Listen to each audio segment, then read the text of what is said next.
Estamos estudiando el libro de Hebreos. Y ahora vamos a entrar al capítulo 4. Vamos a estudiar del 1 al 13. Y bien que no tiene 13 versículos, pero vamos a estudiar del 1 al 13. Y la promesa de Dios, esta porción de escritura. Y la razón en por qué el versículo de memoria tiene bastante significado es porque la semana pasada estuvimos estudiando sobre qué. ¿Sobre cuál pecado? El pecado de la incredulidad. Y la pregunta que hice, ¿verdad? ¿Se puede encontrar el pecado de la incredulidad dentro de la iglesia? Aún siendo miembros, existen miembros que aún todavía no creen totalmente en el poder de Dios, en lo que Dios nos ha prometido, en lo que Dios nos ha dicho. Y por lo tanto miramos nosotros esa incredulidad hacia a Dios, ¿verdad? Es como dice Lucas capítulo 1, versículo 37, ¿recuerdan lo que dice? Que toda cosa imposible para el hombre no es imposible para Dios. Y nosotros debemos entender que cuando Dios nos dice, nos enseña algo, así es como se va a cumplir. Números capítulo 23 dice que Dios no es hombre ni hijo de hombre para que se arrepienta, sino lo que Él dice, eso es lo que se va a cumplir. Solo que nosotros no debemos de tener ningún tipo de incredulidad en lo que Dios dice, sino que hemos de aceptar todo lo que Dios dice. Y ese es el problema dentro de la iglesia. ¿Sabían ustedes eso? El problema nuestro es de que nosotros no pensamos que Dios lo puede llevar a cabo. Dios todo lo que necesita, hermano, es la voluntad nuestra.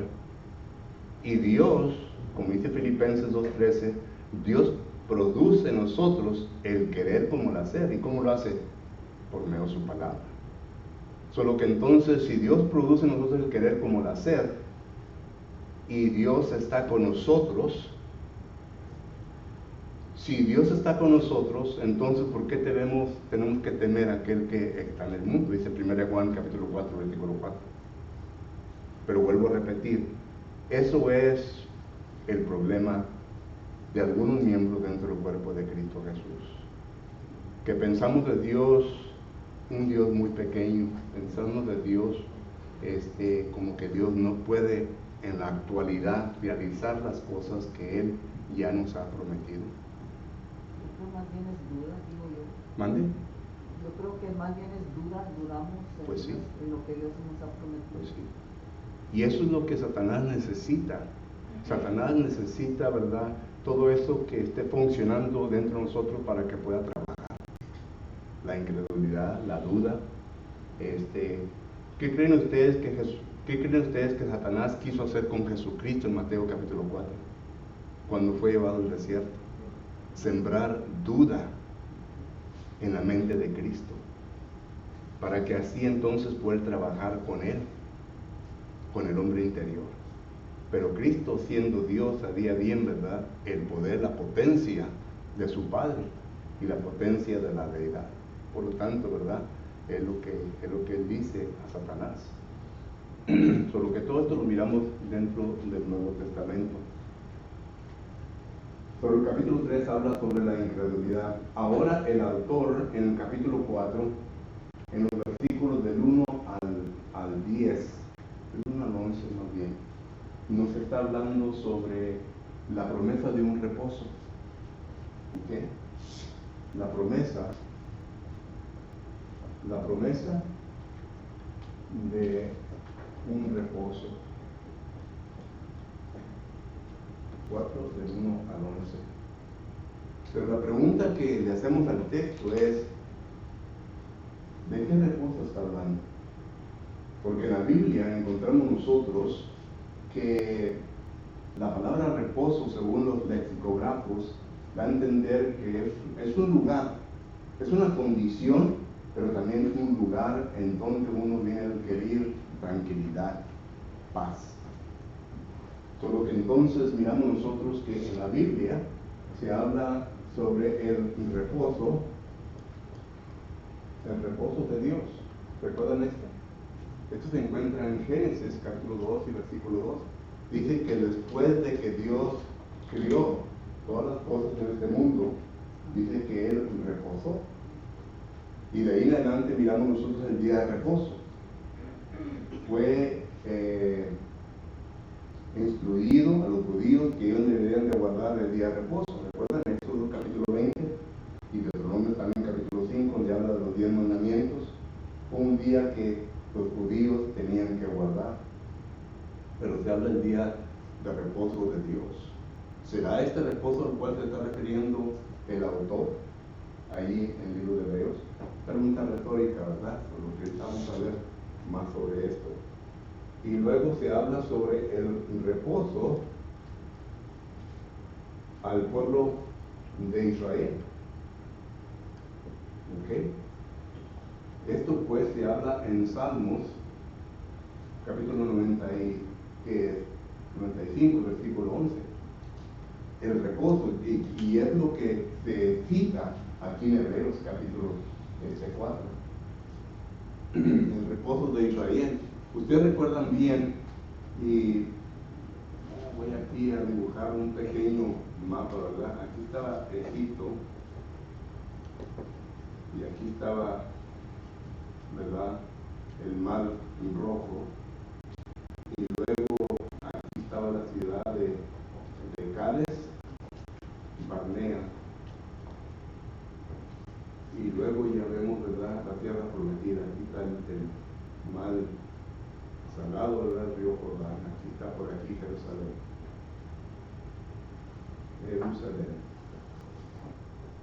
¿Ok?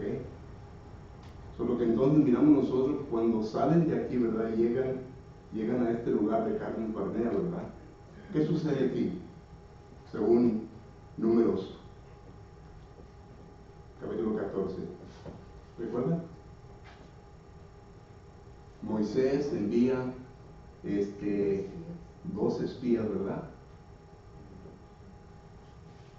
12 espías a la tierra prometida. ¿Recuerdan? La primera vez. Y los 12 espías regresan, 10 de ellos negativos, como siempre es el número entre la iglesia, ¿verdad? La mayoría son negativos, ¿verdad? 2 de ellos acertados, llenos de agresión, de entusiasmo. ¿Y a quién le creen más? A los 10. Y a consecuencia de esto, ¿verdad? ¿Qué tantos días fueron a espiar la tierra? 40 días. A consecuencia de esto, en Números 14, versículo 28 en adelante, Dios entonces le da un año por cada día. Y le dice que por 40 años iban a andar en la tierra, ¿verdad? Perdón, en el desierto. Pero después de 40 años, ¿verdad?, dando la vuelta, llegan acá a Moab, especialmente aquí, ¿verdad? Este es Moab, y aquí van a cruzar la tierra prometida. ¿Recuerdan? Todo eso lo habla Números capítulo 14, Deuteronomios capítulo 1, versículo 34 en adelante, y otros pasajes del Antiguo Testamento que habla de todo esto. Pero el reposo es la tierra prometida. ¿Ok? El reposo a Israel es lo que se le promete a Israel, que Dios le iba a dar una tierra en donde iba a verse la miel, leche, etcétera, ¿verdad? Todo eso. Pero miramos nosotros que esto es el segundo reposo. Good morning, Mr. Albert. Por la mañana. Te estaba esperando, pero te tardaste de lo que empecé la clase. Ni modo, hermano. Otra vez será. Pero este es el reposo de Israel, hermano. Este es el cual habla también Hebreos capítulo 4. Y lo usa el autor para describirnos, ¿verdad?, concerniente a la incredulidad de Israel. Y por qué es que la primera generación, la primera generación no entró a la tierra prometida. Versículos número 14, del 28 en adelante, dice que solamente 2 personas de su familia entraron, ¿verdad? ¿Qué fue quién? José y Caleb. Entonces ellos entraron. Esta es ya la segunda generación. Pero esta segunda generación, según Jueces, miramos en el capítulo 2, versículo 10, que tampoco la hizo, ¿verdad? Y esto es un poco de esto. La segunda generación, miramos nosotros que la primera generación no cumplió con Deuteronomios capítulo 6, versículos 6 y 7, en donde dice, vosotros padres enseñar a vuestros hijos. Entonces la segunda generación tampoco, y esto causó problemas, porque cuando Josué, en el libro de Josué, voy a ponerlo aquí, ¿verdad? Josué. En el libro de Josué, hermanos, el capítulo que es del 6 al 13, miramos nosotros la conquista de la tierra prometida, la conquista del norte, la conquista del sur, la conquista central. Pero miramos que varias naciones, y en el capítulo, Josué capítulo 13, nos habla todas las naciones que quedaron atrás, que no fueron conquistadas. En Jueces capítulo 2, versículos 22 y 23, ahí describe el propósito por el cual Jehová Dios dejó estas naciones para probar los corazones de los israelitas. Entonces miramos nosotros, ¿verdad?, que todo esto, lo prometido por Dios, fue cumplido. Pero si acaso le hubieran creído a estos 2 espías, que es Caleb y a Josué, desde Carnes Barnea hubieran entrado a la tierra prometida. ¿Saben ustedes? Inmediatamente hubieran entrado a la tierra prometida. Pero por causa de su incredulidad. Y este es el propósito. Digo todo esto para que miremos el propósito del capítulo 4. Ya establecimos que en la iglesia se encuentra la incredulidad. Solo que entonces, este es el segundo reposo que vemos en la Biblia. Pero hay un tercer reposo, porque claramente dice capítulo 4, ¿verdad? Porque si se hubiera obtenido el primer reposo, no hubiera lugar para qué, para el segundo. ¿Y cuál es el segundo reposo? Solo que entonces voy a poner aquí segundo reposo. ¿Ok? ¿A cuál es este reposo? Según el contexto. Cuando muéramos, pues vamos a ir a la vida eterna que nos está ofreciendo el Señor. Bueno, pues, ¿estamos de acuerdo con eso, sí o no? Antes de contestarle el hermano. Porque recuerden, en este reposo todavía existe la posibilidad de ¿qué? De incredulidad. De incredulidad. Por eso el versículo 7 que aprendimos de memoria, ¿verdad? Dice, si oyeres hoy su voz, no endurezcáis vuestros corazones, porque si Josué hubiera dado el reposo, no hablaríamos después de otro reposo o de otro día. Por tanto, dice el versículo 9, Hebreos 4:9, por tanto, queda un reposo para el pueblo de Dios, para el que ha entrado en su reposo, también ha reposado de su obra como Dios de la suya. Y aquí habla, ¿verdad?, del primer reposo y está hablando del último reposo. Dice, procuremos pues entrar en aquel reposo para que ninguno caiga en semejante ejemplo de desobediencia. Solo que puede y existe la posibilidad de incredulidad y desobediencia en donde, por lo tanto, eso excluye el cielo. ¿Que no? Porque en el cielo no va a haber incredulidad. En el cielo no va a haber desobediencia. Porque cuando estemos ahí, seremos todo en todo con Dios. Dice 1 Corintios capítulo 15. ¿Verdad? O sea que ya no va a existir nada de eso. Apocalipsis capítulo 21, versículo 4 dice, ya no va a haber más que dolor, sufrimiento etcétera, ¿verdad? Todo eso. Solo que entonces excluimos, hermano, el reposo que es el cielo. Entonces tiene que significar algo más. El reposo en Yo, la iglesia. mande, El reposo que tenemos en la iglesia. yo someto, ¿verdad? Que es la iglesia en Cristo. Porque cuando uno entra en Cristo, ¿de qué reposamos? Ponga a pensar en la pregunta antes de contar. Cuando entramos en Cristo, Gálatas capítulo 3, versículos 26 y 27, dice que todos los que somos bautizados en Cristo, el bautismo nos pone en Cristo, entonces, ¿de qué venimos a reposar? Del pecado. Del pecado. Venimos a reposar del pecado, venimos a reposar también de la muerte, ¿verdad? Porque la muerte ya no tiene ganancia sobre nosotros. 1 Corintios capítulo 15, versículo 57 en adelante. O aguijón, ¿dónde es, verdad? Concerniente, o muerte, ¿dónde está tu aguijón? Por lo que todo eso, ¿verdad? Tenemos reposo en Cristo Jesús del pecado, de la muerte, y ahora tenemos tranquilidad. ¿Por qué? Porque ya no somos personas que estamos viviendo sin esperanza. Cuando estamos fuera de Cristo Jesús, vivimos sin esperanza. Si usted está fuera de Cristo Jesús, dígame, ¿cuál es su esperanza? ¿Cuál es su esperanza? No va a ser el cielo, no va a ser el cielo. Eso sí lo digo ahorita, no va a ser el cielo. Entonces, ¿cuál es su esperanza?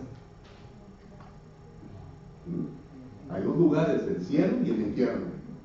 Entonces, ¿cuál va a ser su esperanza? Porque entonces la persona que está en Cristo Jesús, esta persona tiene reposo, tranquilidad, porque está en Cristo Jesús. Pero estando en Cristo Jesús, existe la posibilidad, hermanos, de caer.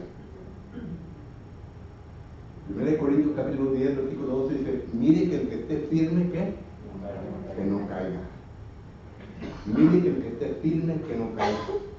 Y el apóstol Pablo en 1 Corintios capítulo 9, versículo 27 también dice, yo espero que yo siendo la persona que ha guiado, estoy parafraseándola, que ha guiado a muchos al Señor, que yo mismo no venga a caer.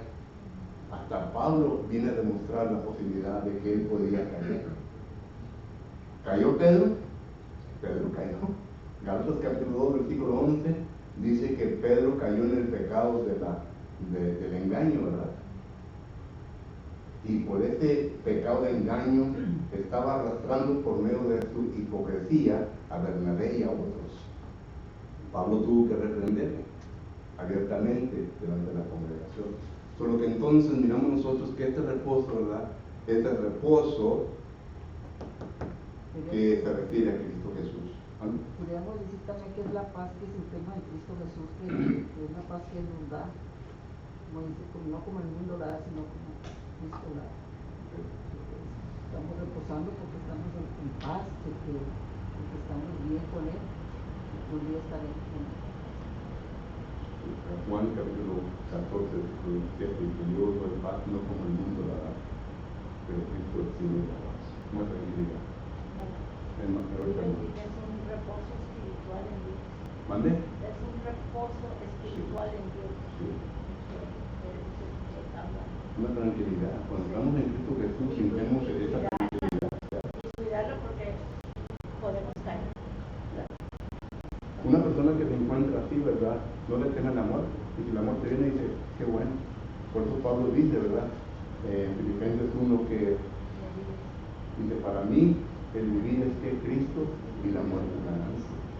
Filipenses 1:21. Porque él sabía bien que estando vivo, él tenía tranquilidad en Cristo Jesús. Y muerto mucho más, porque ya iba a estar un paso más cerca a lo prometido por Cristo Jesús. ¿Sí? Justo viendo el comentario, usted hace rato comentó acerca de los 10 espías. Nos dijo del capítulo 14 y habla ahí, si uno analiza lo de los espías, afectó mucho a la humanidad, esos 10 espías. Lo que dice aquí en el 14:37 dice, aquellos varones habían hablado mal de la tierra y se murieron de plaga delante de Jehová. O sea, nada más los dos que hablaron bien, que fue Josué y Caleb, ellos fueron los únicos que entraron a la tierra prometida. Y cómo afectó a la humanidad, ¿verdad? Lo que esos 10 malos espías, por eso, como dice, ¿verdad? Que hablaba Carlos, que 40 años, ¿verdad? El pueblo de Dios no entró a la tierra prometida, nada más por esos 10 espías malvados de ese tipo. Y la aplicación, ¿verdad? Eso, la tierra prometida significa que la iglesia, ¿verdad? La iglesia. Y los 10 espías se pueden referir también a miembros del cuerpo de Cristo Jesús que hablan mal de la iglesia. Hay muchas personas que hablan mal de la iglesia, son miembros del cuerpo de Cristo Jesús, hablan mal de la iglesia y por lo tanto eso lo cual ellos dicen o hablan viene a afectar a muchos miembros, especialmente a los débiles en Cristo Jesús. Y esto es lo que viene a causar duda en esos miembros, ¿verdad? Y algunos de ellos han apartado. Y esto fue lo que pasó. Lo estoy poniendo en perspectiva, ¿verdad? Para que no miremos la actualidad hoy en día. Okay. ¿Alguien más que tenga? Hermano. La clave está en la obediencia, ¿verdad? Jesús fue obediente, ¿verdad? En toda la historia de él, en todo el mundo era obediente, ¿verdad? La clave es ser obediente, teníamos que ser, ¿verdad? Porque es donde se vino a Dios, ¿verdad? Teníamos obediencia a su palabra, ¿verdad? Si eres obediente y crees lo que puedes esperar de Dios. Así es. Así es. ¿Cuándo venimos? Sí, hermano, y a veces no necesitamos hablar mal de la iglesia con el tipo de vida que llevamos, la manera en cómo actuamos en el mundo. Siendo cristianos, nosotros nos identificamos como cristianos, enseñamos al mundo por nuestra manera de hablar, nuestra manera de interactuar con las personas. Dice mucho, o hablamos bien de la iglesia o hablamos mal, con nuestro propio sexo, nuestra propia vida que llevamos. Y superamos la iglesia muchas veces. Así es. O sea, no necesitamos andar hablando mal, con el ejemplo que damos con eso basta. Así es. ¿Alguien más? Bueno, allá en 1 Pedro 1:4, donde dice que tenemos para una herencia corruptible, incontaminada, inaccesible, reservada en los cielos para vosotros. Pero esa reservación la podemos perder. Si es que no, ¿verdad? Como dice, ser fieles hasta la muerte y yo te daré la corona de la vida.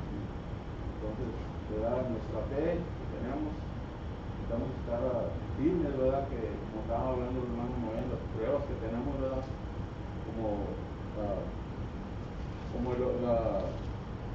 Como dice, para que sometida a prueba vuestra fe, mucho más preciosa que el oro, del cual, aunque perecederos sus pruebas con fuego, sea ya en alabanza, gloria y honra cuando sea manifestado Jesucristo.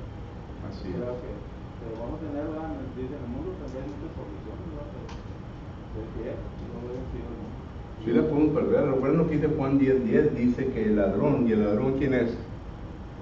Satanás. Dice, no viene sino para hurtar. ¿Qué viene a robar? El gozo, la tranquilidad que gozamos en Cristo Jesús. Y matar, ¿qué viene a matar? Nuestra alma. Y matar y destruir. Viene a destruir nuestra vida. El pecado destruye, hermanos. El pecado del alcoholismo destruye a la persona y a la familia. El pecado de adulterio destruye a la familia. Y podemos seguir la lista, como Pablo dice en Gálatas capítulo 5, versículo 19.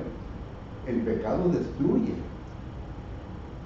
Entonces miramos nosotros que Satanás, ese es el propósito de Satanás. Él viene primeramente para mentirnos, como dice Juan capítulo 8, ¿verdad? Es el padre de la mentira. Y para que así pueda él hurtar y robar aquel gozo que nosotros gozamos en Cristo Jesús. Porque ya cuando el pecado entra en mi vida, hay separación. Isaías capítulo 59, versículo 1 y 2 dice la palabra de Dios: yo no me he separado de ustedes, sino que ustedes se han separado de mí. ¿Por medio de qué? Del pecado. Jehová Dios dice: yo estoy aquí, solamente que te dé una vuelta y me vas a encontrar, pero el pecado te ha separado de mí. Entonces, eso es lo que sucede. Y luego, después de que haya separación de Dios, hay destrucción. Porque Satanás no tiene el mejor interés suyo, hermano. Satanás no tiene el mejor interés, le importa poco. Ya una vez que te hayan destruido tu vida, le importa poco. Cristo sí tiene el mejor interés suyo. El mejor interés de Cristo es de que usted, número uno, ¿verdad?, venga a entrar en Él. Número dos, que venga a madurar en su hombre interior.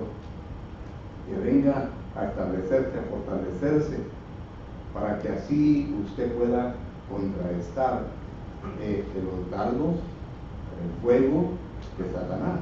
Efesios capítulo 6, versículo 11 y 12.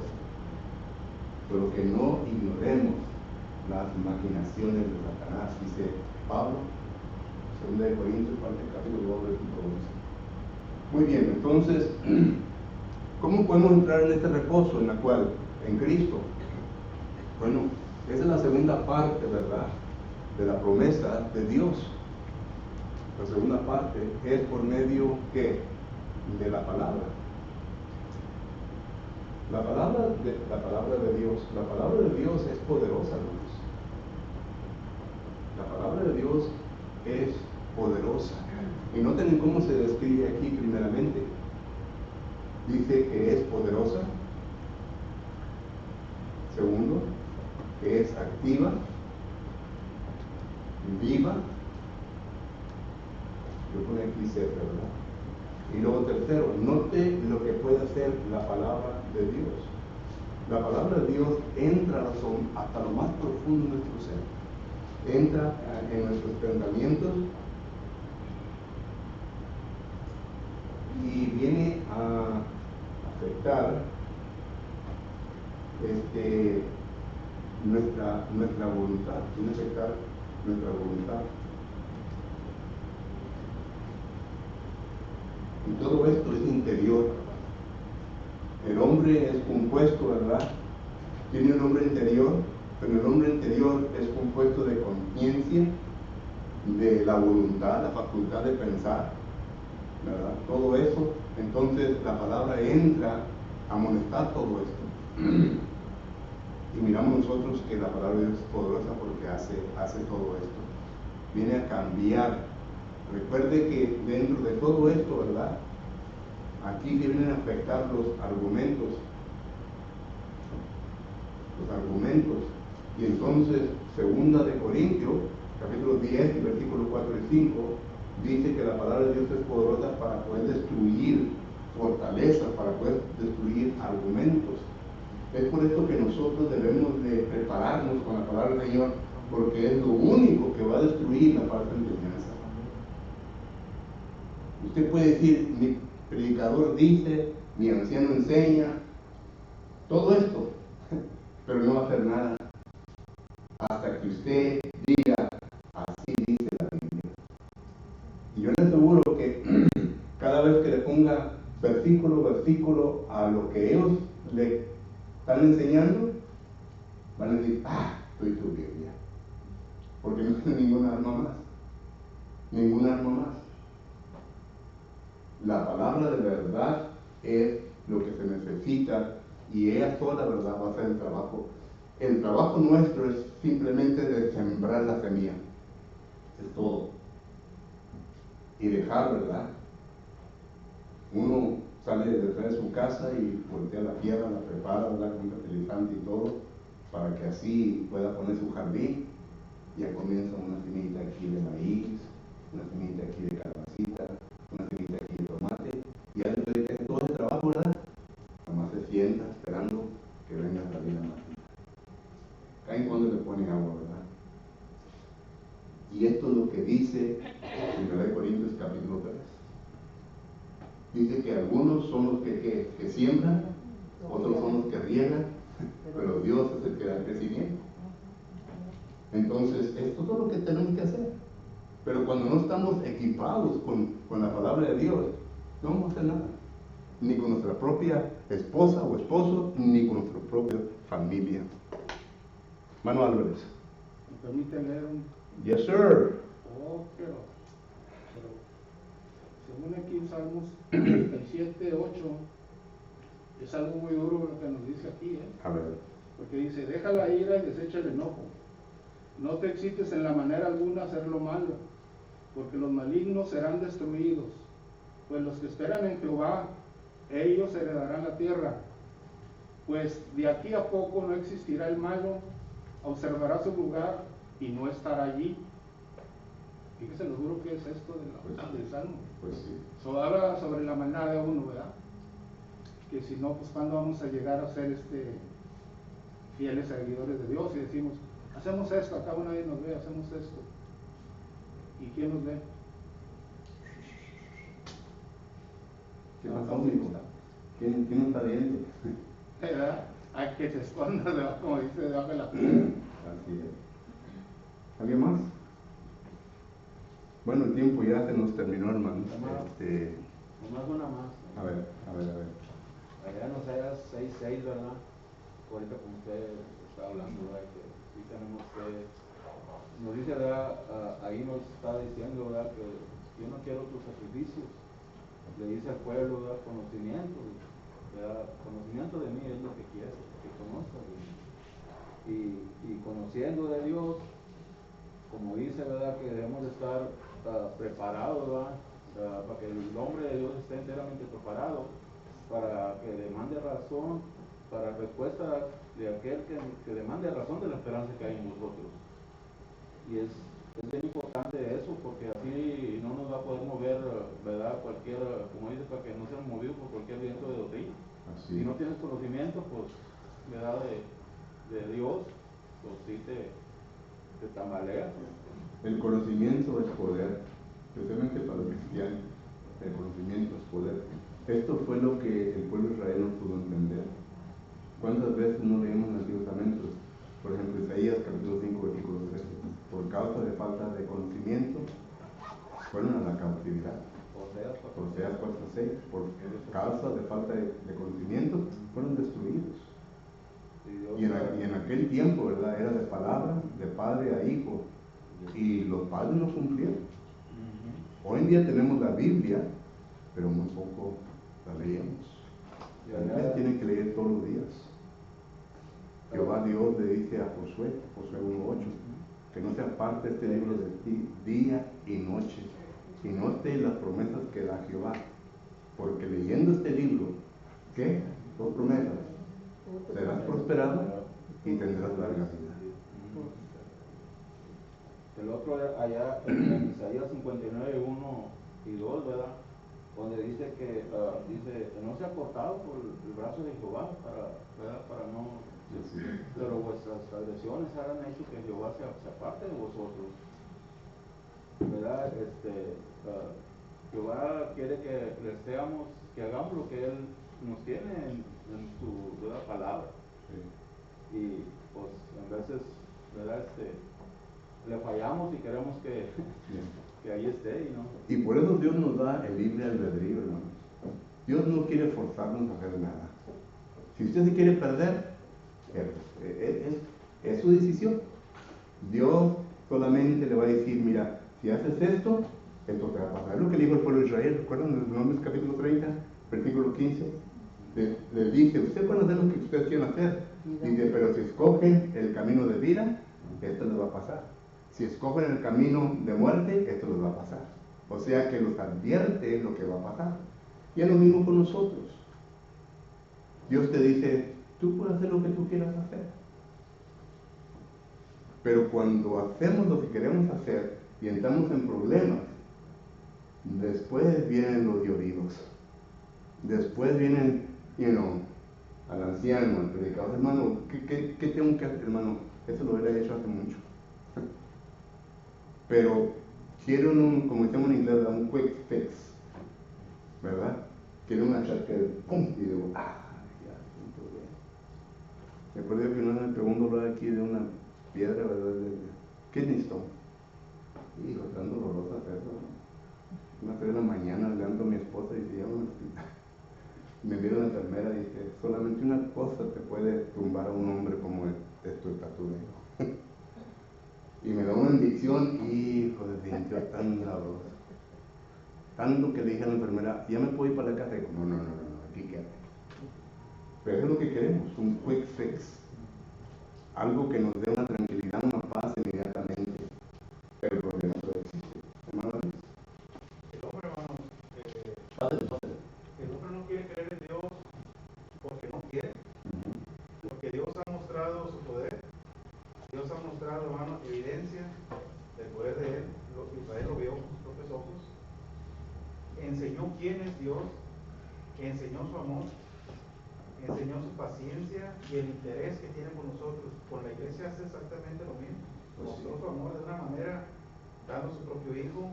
Ha mostrado su poder en nuestras propias vidas. Nos ha sacado victoriosos de muchas pruebas, de problemas bien difíciles. Nos ha dado todo. Ha mostrado todo. Ha puesto todo de su parte. Si no creemos en Dios, es porque realmente no queremos creer en Dios. Deuteronomio capítulo 1, versículo 34 dice, vieron mis milagros. Este es Dios hablando de Arturo del Valle. Ustedes vieron mis milagros. Ellos vieron cuando se partió el Mar Rojo. Ellos vieron los milagros de Dios en el desierto. Y aún así, como dice Hebreos capítulo 4, versículo 12, se les enseñó el Evangelio. Déjenme leer este pasaje para que lo entendamos. Dice Hebreos 4:12, dice, porque también a nosotros se nos ha anunciado las buenas nuevas como a ellos, pero no la aprovecharon al oír la palabra, por no ir acompañada de fe en los que la oyeron. Y así existen también ahora miembros. Oh sí, oyen, ¿verdad? Pero entra y sale. Entra y sale. No entra y es asimilada, sino que entra y sale, entra y sale. ¿De qué película, hermano, ahora?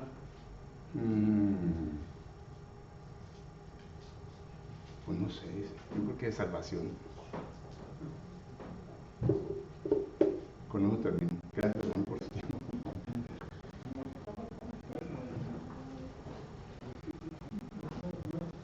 No dije versículo de memoria para la próxima ocasión. Qué bueno, mis padres. Usted no me dijo el suyo. ¿Ya le dije Hebreos 5:1? Sí. Ok. Bueno, es Hebreos capítulo 5 y ahora les voy a dar dos versículos, 5 y 6, hermanos. Hebreos capítulo 5, versículos 5 y 6. Son fácil, porque vamos a comenzar a hablar del sumo sacerdote. Gracias por su atención. Vamos a tomar un pequeño receso y luego regresamos a nuestro culto. Ustedes que